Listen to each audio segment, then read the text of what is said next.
Buenas tardes para todos, chicos. Espero todos se encuentren súper bien. A los que son nuevos, bienvenidos a esta sesión. Es una sesión en la que nos vemos todos los jueves y hacemos 10 preguntitas de nuestra sesión diaria. A los que ya hacen parte pues, de AREN Inglés o de Enfermera en Estados Unidos, de nuevo, bienvenidos. Vamos a empezar nuestra sesión el día de hoy. Les voy a compartir mi pantalla.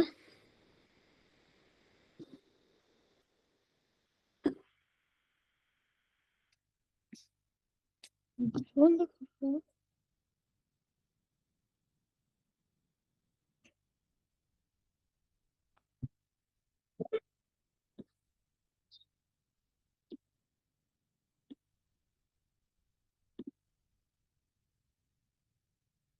Listo, listo.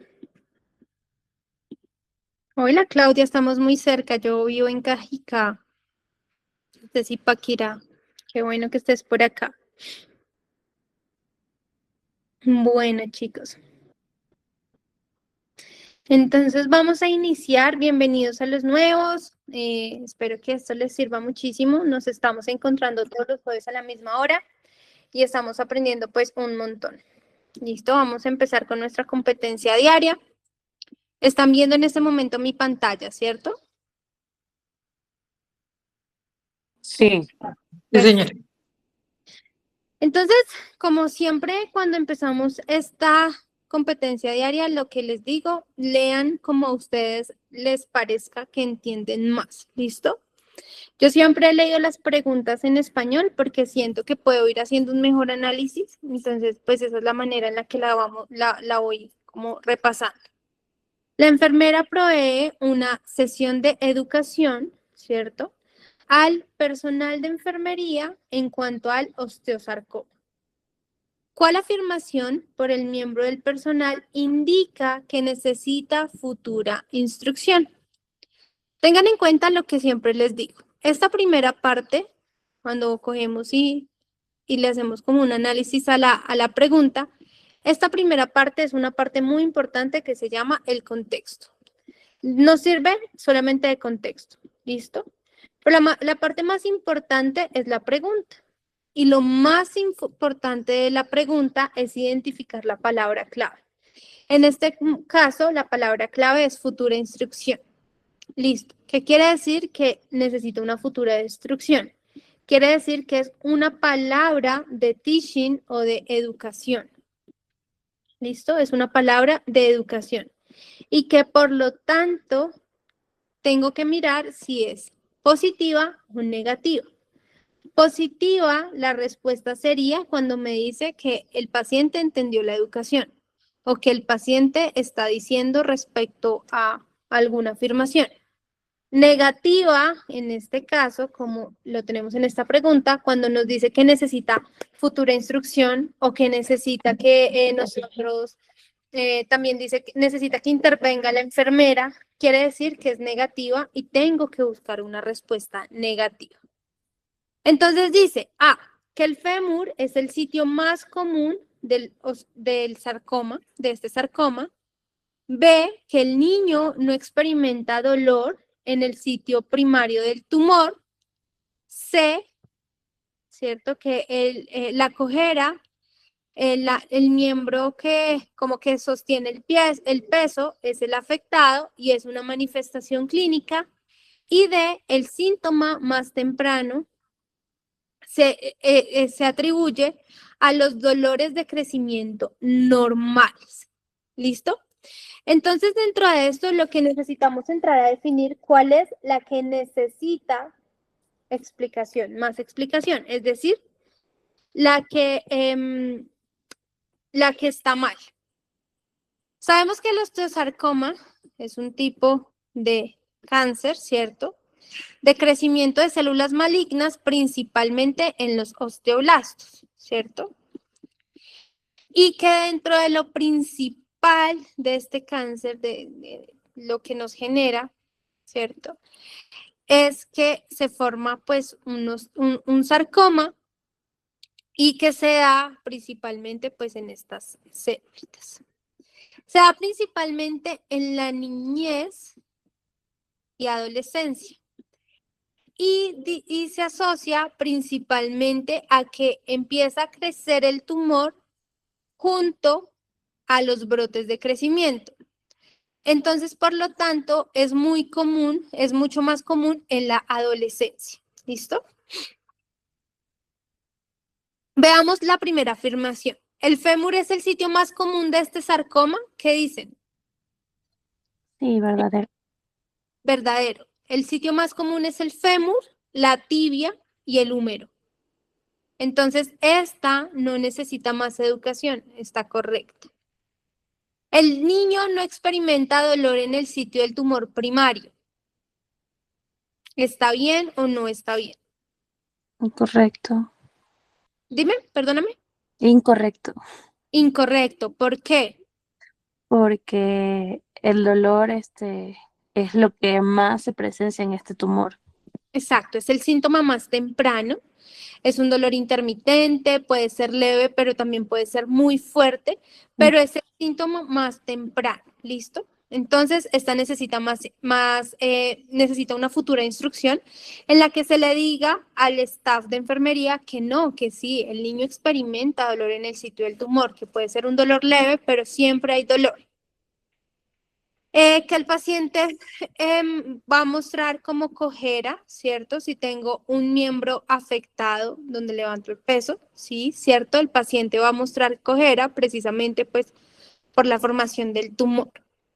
Y que el síntoma más temprano se atribuyen a los dolores de crecimiento, ¿sí? Tengan en cuenta lo que les decía, es normal que se confunda con los dolores de crecimiento, porque es en esa etapa donde se da como ese brote del crecimiento también del osteosarcoma y se suele confundir con los dolores normales de crecimiento. Bien.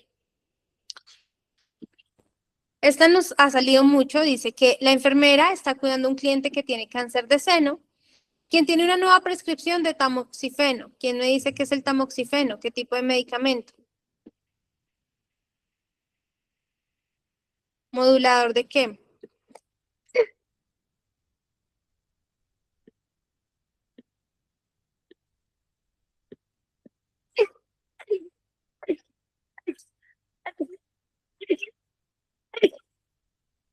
Modulador de los receptores de estrógeno. ¿Listo? El modulador de receptores de estrógeno que principalmente se usa en el CA de seno, de seno, ¿cierto? Y se usa precisamente porque genera una disminución del crecimiento de las células tumorales dependientes de estrógeno. Pero en el resto del cuerpo aumenta el estrógeno. ¿Listo? Y el estrógeno tiene un riesgo súper importante. ¿Cuál es ese riesgo principal del estrógeno? ¿Coágulos? La formación de coágulos. Muy bien, la formación de coágulos. Por eso las pastillas anticonceptivas tienen riesgo de TBP, ¿cierto? Por eso, pues, este medicamento tiene riesgo también de trombosis. Entonces, teniendo esto, tenemos aquí el contexto, que es un paciente que tiene prescripción de tamoxifeno. Dice que cuál información de la historia médica indica que está contraindicado el tamoxifeno. A, alergias a los mariscos y al maní. B, dejar de fumar cigarrillos hace 5 años. C, hospitalización por trombosis venosa profunda hace 1 año. O D, un tratamiento previo para la depresión después de la muerte de un familiar. ¿Cuál de estos me dice que el tamoxifeno debe estar contraindicado? La C. La C. La C, porque tiene un antecedente de trombosis venosa profunda, ¿cierto? Las alergias al pescado o a los mariscos y al maní no están contraindicados en cuanto a la administración de tamoxifeno. Que haya dejado de fumar es un hallazgo positivo, porque sabemos que fumar aumenta el riesgo de la formación de trombos y en este caso, pues dejó de fumar, o sea que ya tiene un factor de riesgo menos. Y el tratamiento para la depresión, los antidepresivos tampoco tienen algo que entren a interactuar con el tamoxifeno. Definitivamente, pues que haya tenido trombosis venosa profunda hace 1 año, sí me genera un factor de riesgo para este paciente. Bien. ¿Alguna pregunta hasta ahí? ¿Cómo vamos, chicos? Bien. Listo. Cuando estamos cuidando a un cliente que tiene una hepatitis viral aguda, hepatitis B, contexto, ¿cierto? Contexto. ¿Cuál intervención de enfermería es la más apropiada? A. Promueva periodos de descanso entre periodos de actividad. B. Provea una dieta alta en grasa y baja en carbohidratos. C. Administre todos los medicamentos prescritos sin un ajuste de dosis.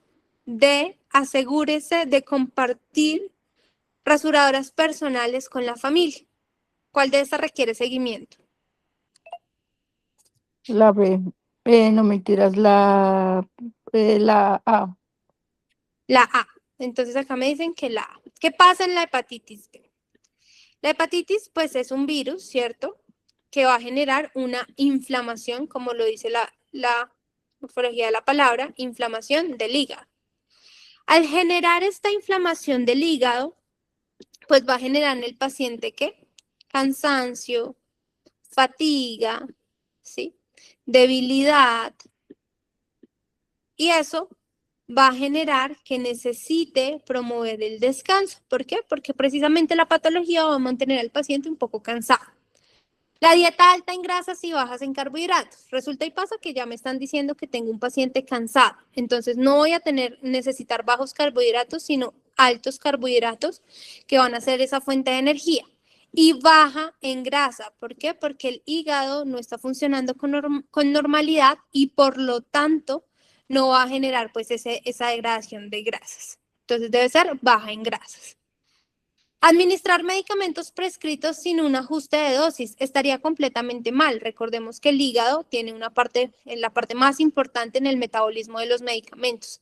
Si yo lo sobrecargo teniendo precisamente esos hepatocitos dañados, inflamados y demás, pues generaría más riesgo de una lesión mucho más grave en el hígado. Por lo tanto, se debe hacer un ajuste de dosis de medicamentos, principalmente aquellos medicamentos que se metabolicen. Asegurarse que comparta las rasuradoras con la familia. ¿Qué dicen de esa? No, No, porque todo lo contrario. No, porque se transmite a través de fluidos y a través de la sangre. ¿Listo? Entonces, por lo tanto, no deben compartir. Todo lo contrario. Muy bien. La enfermera está cuidando a un recién nacido full término, es decir, que nació desde las 30, hablamos de un full término de la 37 a la 41 semanas, que nació hace 6 horas y tiene una hipoglicemia asintomática. Es decir, le tomaron con la tirita de la glucosa y vimos que está disminuida esa glicemia, pero el resto no muestra sintomatología. ¿Cuál de las siguientes acciones debe ser una prioridad para que la enfermera tome? A. Administre dextrosa endovenosa al recién nacido. B. Asegúrese que el recién nacido reciba alimentación. C. Notifique al médico del recién nacido. D. Coloque al recién nacido bajo una cámara caliente radiante. ¿Cuál dicen que es la respuesta? La B. La B. Asegúrese que el recién nacido reciba la comida. Muy bien, porque esta es una actividad. El NCLEX siempre va a buscar que ustedes hagan las actividades independientes. A usted nadie le dice, jefe, por favor, ponga al niño a comer para que no se ponga hipoglicémico. Eso es algo que yo sé, que mi juicio clínico me dice. Si el niño no come, pues el niño pierde peso, se pone hipoglicémico, pierde calor en esas primeras horas de vida. Por eso es muy importante la alimentación, que tenemos que promover la lactancia materna hasta el punto pues de que el niño coma, pero que si definitivamente no se logra la lactancia materna en esas primeras horas, se le puede dar fórmula, pero que por nada del mundo se le baje el azúcar al niño. ¿Por qué no le administro de una dextrosa al recién nacido? medida invasiva para un recién nacido. Demasiado invasiva y además se hace cuando el niño está sintomático. En este caso, está asintomático. O se hace cuando definitivamente la alimentación no funcionó. No funciona la alimentación, está sintomático, ahí sí le coloco dextrosa. ¿Por qué no notificó al médico inmediatamente? Porque por lo mismo que estás diciendo, el NCLEX quiere que razonemos primero antes de llamar al médico. Antes de Solamente tirar, se lo llama es cuando hay casos extremos. cuando no hay actividades independientes de Mm. enfermería. Muy Y bien. no es asintomático, entonces, ¿para qué llamar al doctor todavía? Llamo al médico cuando no hay más opciones o cuando mi paciente se va a morir si él no le indica algo. ¿Listo? Pero en este caso lo que quiere el NCLEX es que hagamos todas las intervenciones de enfermería posibles. Una intervención de enfermería posible, es decir, aliméntelo, que no necesita prescripción, que no necesita orden médica. ¿Listo? ¿Y por qué no lo coloco bajo una lámpara caliente?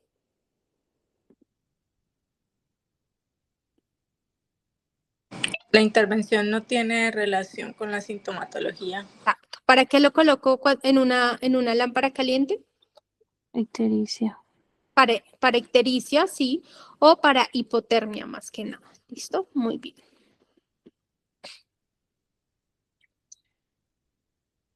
Un cliente ¿quién me dice qué es esto? Unidad de urgencias. Urgencias. Departamento de emergencias está teniendo un ataque de pánico con náuseas, disconfort torácico y una sensación de muerte inminente.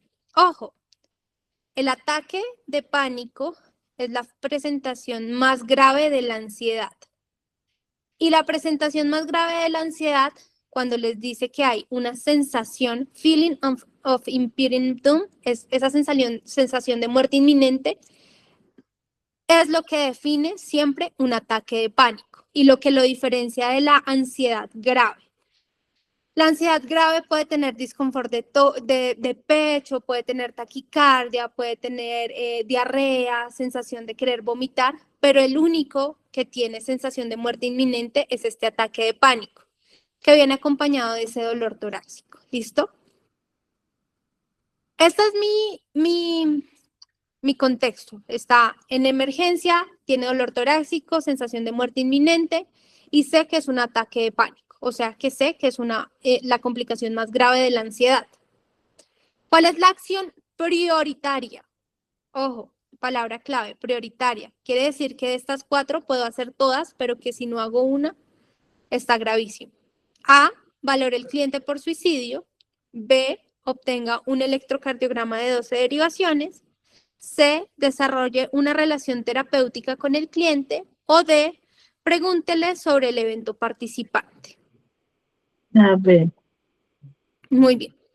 Existe algo que se llama la pirámide de Maslow. Maslow me dice que primero van todas las acciones psicosociales, que segundo van todas las acciones de seguridad, que tercero van todas las acciones de psicosociales. ¿Qué pasa?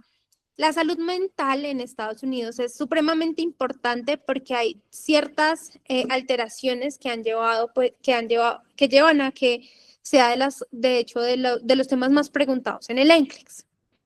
Pero hay que saber jugar muy bien con la parte de salud mental, porque lo psicosocial no puede sobrepasar lo físico o lo fisiológico.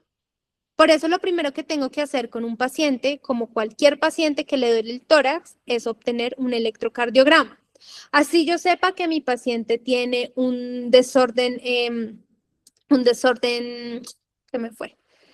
En donde se inventan síntomas, un desorden somático, ¿listo? Y yo sepa que posiblemente es causado por ansiedad o por algún trauma, lo primero que hago, si mi paciente me dice que le duele el tórax, es hacer un electrocardiograma. Valorar al cliente por suicidio sí va a ser muy importante, pero nunca lo psicosocial supera lo fisiológico. Entonces, sí, es algo que debo hacer porque el ataque de pánico lo puede llevar a este riesgo de suicidio. Desarrollar una relación terapéutica con el cliente no se puede hacer cuando un paciente está en un ataque de pánico. Imagínense usted diciéndole al paciente, hola, mucho gusto, yo soy enfermera. Definitivamente esto es imposible. Se hace con el paciente cuando se ha desescalado de esa parte de ese ataque de pánico. Y es una opción muy importante en la salud mental, generar esa relación terapéutica que el paciente confíe en mí, pero no se puede hacer en un paciente con ataque de pánico. Preguntarle al paciente qué evento precipitó, tampoco. Imagínese un paciente con dolor torácico y usted diciéndole, pero ¿qué le generó eso? Ni le va a responder, ¿cierto? Ni vamos a hacer absolutamente nada. Lo primero que tengo que hacer es obtener siempre un electro. Lo segundo que tengo que hacer es asegurar que el paciente esté fuera de estímulos. Si está en una sala de emergencia hay mucho ruido, muchos gritos, entonces tengo que aislarlo, llevarlo a un salón solito, que camine de un lado a otro. El pacing ayuda muchísimo, caminar, ¿cierto? Y después de eso, cuando el paciente salga del ataque de pánico, pues seguramente ya va a quedar con su ansiedad moderada y ahí sí empiezo a hacer lo siguiente, mirar si tiene riesgo suicida, generar esa relación terapéutica con el cliente y preguntarle qué precipitó esto. De resto, no se puede hacer más. Bien. Un cliente con tuberculosis multidroga resistente para de tomarse sus medicamentos después de un mes porque la tos ha mejorado. ¿Cuál es la acción prioritaria? ¿Cuál es el diagnóstico de enfermería prioritario? Ojo, prioritario y que tiene que ver con el contexto. ¿Cuál es el contexto? Que dejó de tomarse los medicamentos? A, intolerancia a la actividad. B, alteración en la nutrición, menor que los requerimientos corporales. C, déficit de conocimiento del régimen terapéutico prescrito. O D, náuseas. ¿Cuál es ese diagnóstico? La C. La C. No necesito C. saber mucho de la tuberculosis, pero si yo veo la pregunta y la correlaciono con el contexto, ya sé que es esta. ¿Que va a haber intolerancia en la actividad? Sí, en la tuberculosis hay intolerancia en la actividad, pero nada tiene que ver con que se haya dejado de tomar los medicamentos. ¿Que haya desbalance nutricional? Sí, el paciente con tuberculosis se pone caquéxico, pero nada tiene que ver con que haya dejado de tomarse los medicamentos.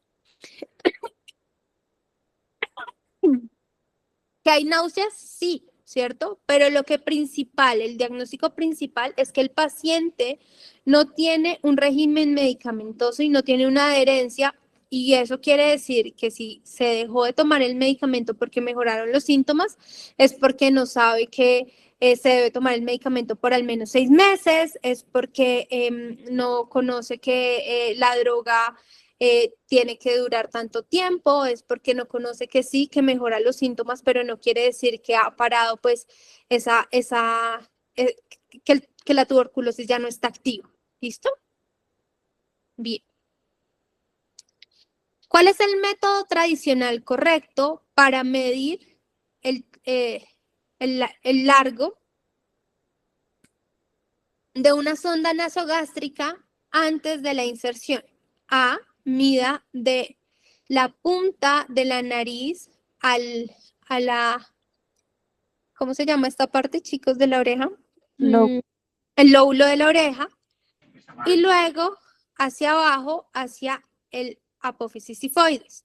B, doble el tubo en la mitad y marque un punto en la mitad. C, use cinta y mida la distancia directa de la nariz al estómago. O D, coloque un pedazo de cinta pequeño en la marca manufacturada predeterminada. ¿Cómo se mide una sonda nasogástrica? La La A.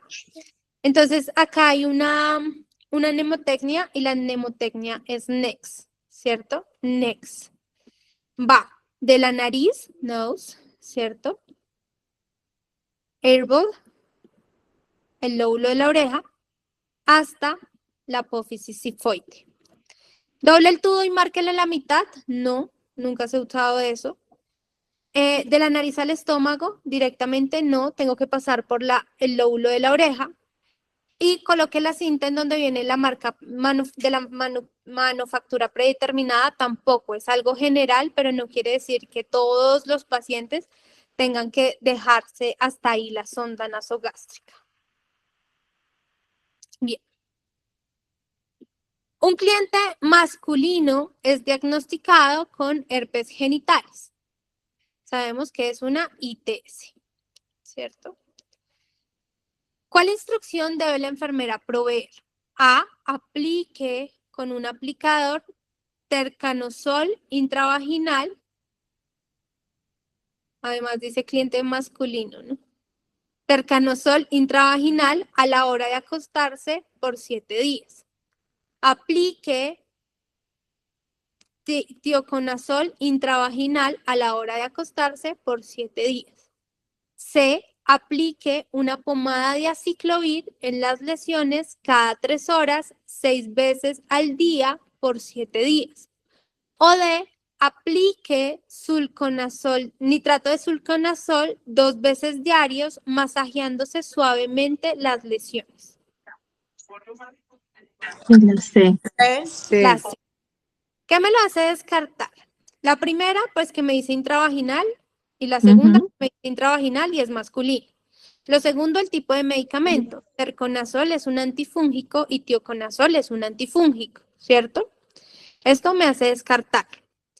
La última, ¿qué me hace descartarlo? Pues el tipo de medicamento. Conazol.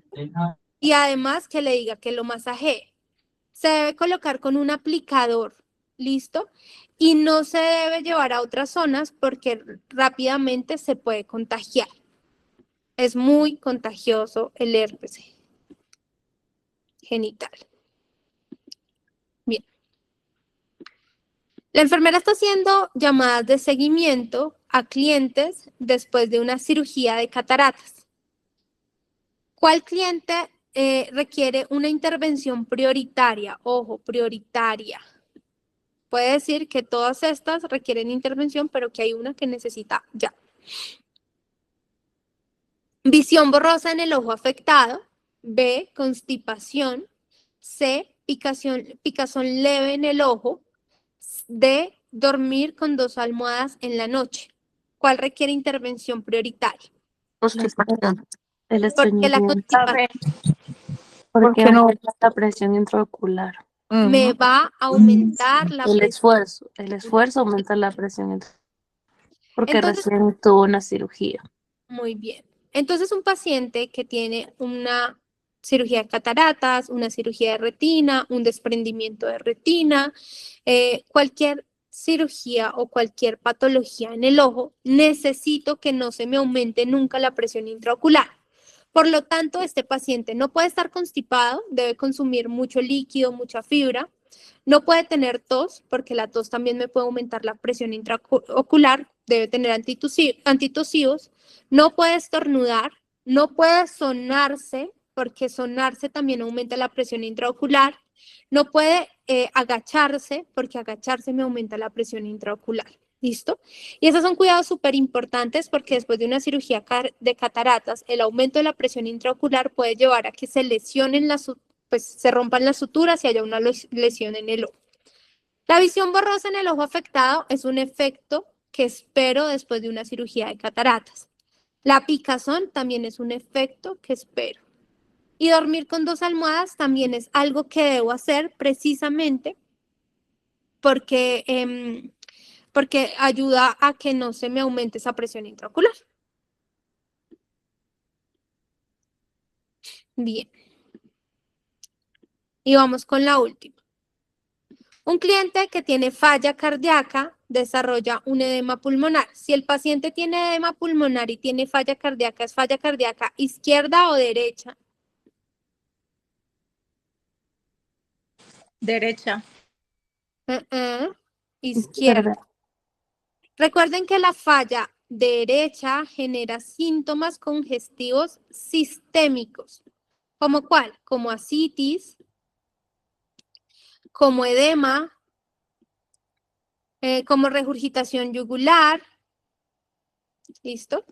Y la falla cardíaca izquierda genera síntomas pulmonares, como crackles, ¿cierto? Crepitantes por el aumento de líquido, como disnea, como cianosis. Ojo con eso. Entonces tengo el cliente con falla cardíaca y desarrolla edema pulmonar con disnea extrema.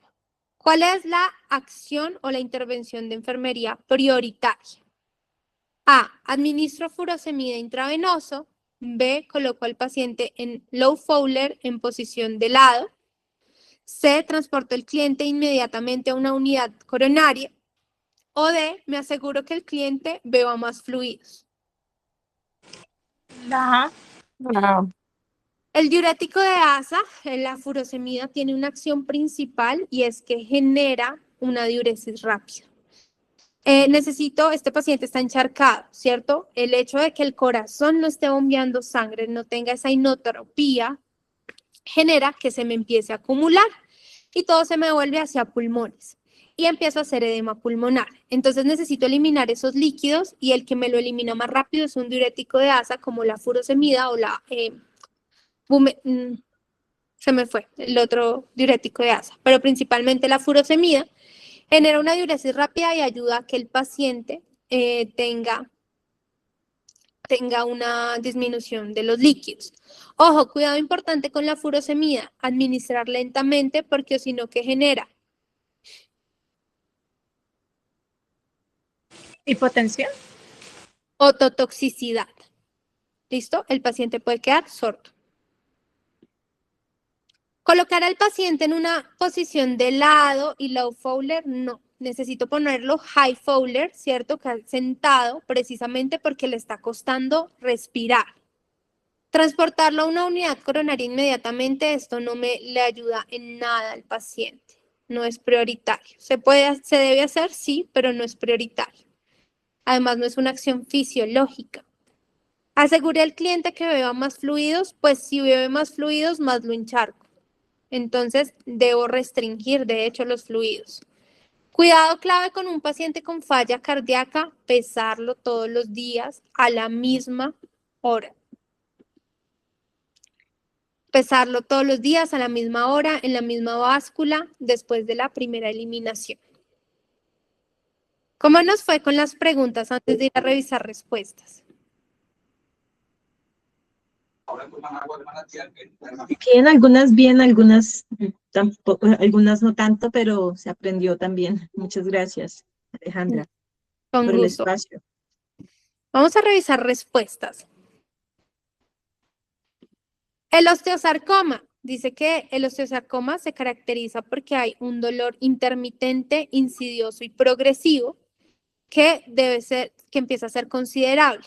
Entonces, esto sugiere que el niño no siente dolor, indica que necesita futura educación. Las otras afirmaciones eran correctas. El osteosarcoma más comúnmente ocurre en el fémur, causa cojera y un dolor vago que se confunde con los dolores de crecimiento. El tamoxifeno incrementa el riesgo de eventos tromboembolíticos. La historia personal de trombosis venosa profunda, el embolismo pulmonar o el ictus es una contraindicación mayor a este uso.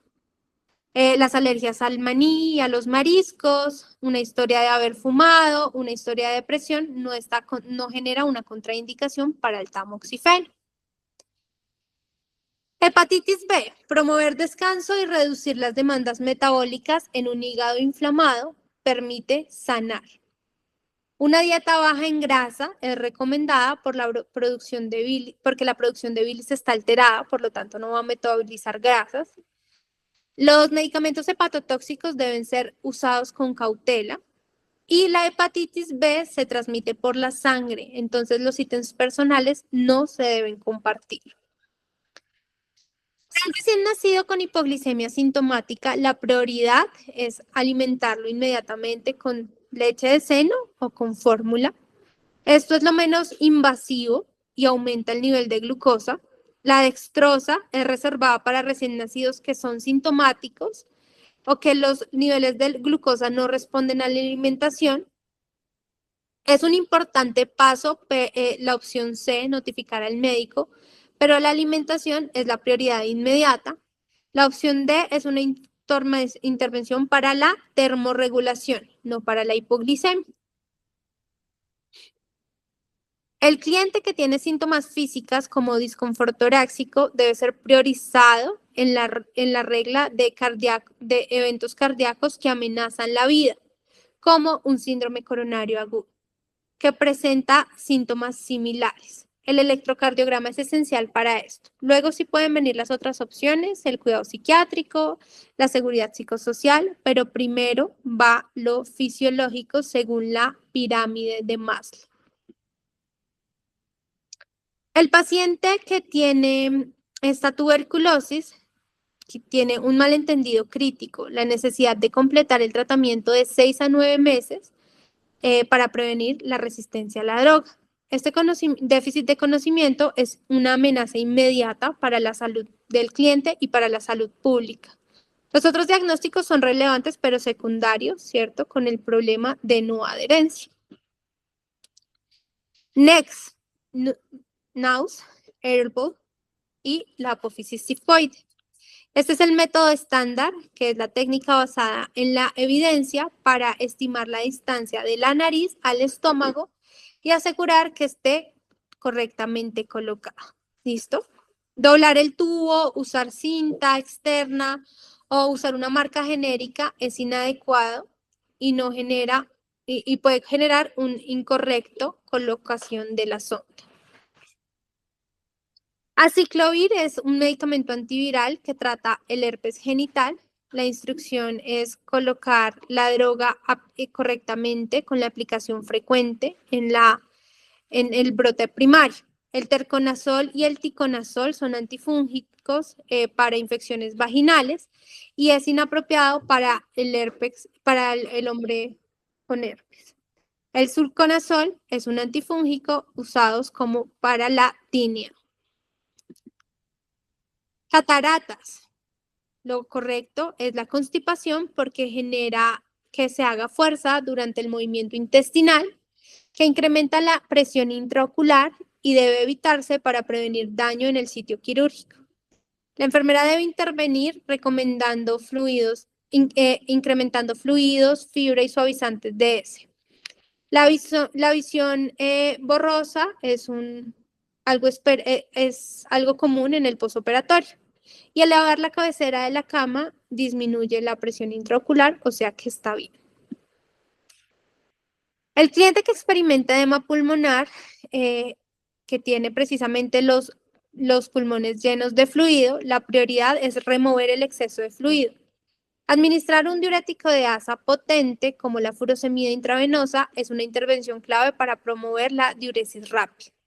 El cliente debe colocarse en posición high Fowler para que sea más fácil respirar.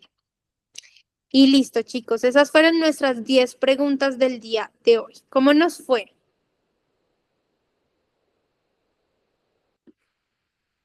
Preguntas, dudas, comentarios. La primera pregunta, yo no sé, no la entendí muy bien, la verdad, no entendí muy bien esa pregunta y la respuesta. Sí, de resto sí me quedaron claras, muchas gracias. Muy bueno el ejercicio. Por acá para la primera pregunta. Dice, estamos proveyendo educación en cuanto al osteosarcoma. ¿Cuál afirmación del personal, de las enfermeras, indica que necesita futura instrucción? Es decir, que están diciendo mal las enfermeras. Están diciendo mal que el niño no experimenta dolor en el sitio de tumor primario. ¿Por qué está mal? Porque el primer síntoma es el dolor, ¿listo? Se caracteriza porque hay un dolor que es progresivo, que va de leve a moderado, que es intermitente, pero que se da en el sitio del tumor. O sea que está mal que digan que no tiene dolor, porque el dolor es el síntoma principal. ¿Sí es claro para ti, Clau? Ya, entonces sí, ¿cuál es de esas respuestas, cuál es la que la enfermera está como que equivocada, no indicando bien? Ajá. Y necesita volver a instruir al paciente en eso de manera correcta. Ok, listo. Ya, vale, gracias. Listo, chicos. Recuerden que nos estamos viendo todos los jueves para hacer este ejercicio. También con los que hacen ya parte de enfermera en Estados Unidos. Nos estamos viendo los lunes, estamos haciendo taller teórico práctico. En el momento estamos haciendo un taller muy importante de endocrino. Entonces espero que nos veamos el próximo lunes. Nos vemos siempre a las 6 p.m. hora Colombia. Para mí fue un placer haber estado con ustedes hoy. Espero que esto les esté funcionando mucho para su estudio. Cualquier duda, cualquier pregunta, siempre estamos súper atentos para ayudarles. Claro que sí, Ale, eso nos ayuda full. Me ha ayudado, por lo menos a mí me ha ayudado full a entender las preguntas, a interpretarlas de otra manera. Claro que sí, Jennifer, me alegra muchísimo. Listo, chicos. Gracias a ti, chao. El lunes. Chao. El lunes nos vemos. Bye. Que tengan una feliz tarde. Que estén bien.